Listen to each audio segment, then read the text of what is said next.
সুপ্রিয় দর্শক বন্ধুরা, দেখেন আজকে আমি ভিডিওর মাধ্যমে আপনাদেরকে দেখাবো কিভাবে এটা কি কি সালোয়ার কামিজ বানায় নেয়। আমি আপনাদেরকে ভিডিওর মাধ্যমে সবকিছু দেখাচ্ছি। তোমার কাজ তুমি করো। খণ্ড খণ্ড এরকম করে কাপড় কেটে তারপরেও একটা পোশাক তৈরি হয়। আসলে দেখতেছি এগুলো তো একটা অনেক ঝামেলাই দেখতেছি। আসলে যে পারে সবই কিন্তু পারে। দেখেন ভিডিওর মাধ্যমে দেখাচ্ছি কাপড় কাটা কিভাবে কাটলে কি হয়, আমি আপনাদেরকে সম্পূর্ণ ভিডিওর মাধ্যমে কিন্তু দেখাচ্ছি।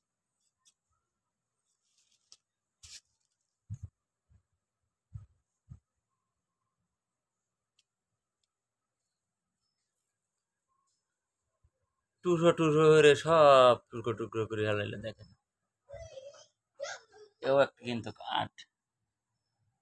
কাটা সম্পূর্ণ কিছু কিন্তু আমি ভিডিওর মাধ্যমে আপনাদেরকে দেখাবো। তারপরেও কিন্তু আজকে যতটুকু পারি দেখানোর চেষ্টা করবো। এরপর কিন্তু পরবর্তী একটা ভিডিও থাকবে, সেটা হচ্ছে কিভাবে বানায়, অর্থাৎ মেশিনে সেলাই হয়, সেটাও কিন্তু আমি আপনাদেরকে ভিডিওর মাধ্যমে শেয়ার করব।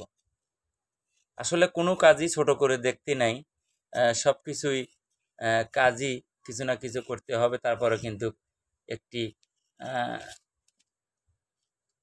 ভিডিওর মাধ্যম দিয়ে আমি সব কিছু দেখানোর চেষ্টা করছি। আসলে ভিডিওটা করা উদ্দেশ্য হলো কিভাবে কাপড়টা কাটে, কিভাবে কি সমস্যার আমি কিন্তু ভিডিওর মাধ্যমে আপনাদেরকে দেখাই। আসলে ভিডিওটা আপনারা কেউ নেগেটিভ নেবেন না, সম্পূর্ণ ভিডিওতে দেখালাম। ধন্যবাদ সবাইকে, ভালো থাকবেন।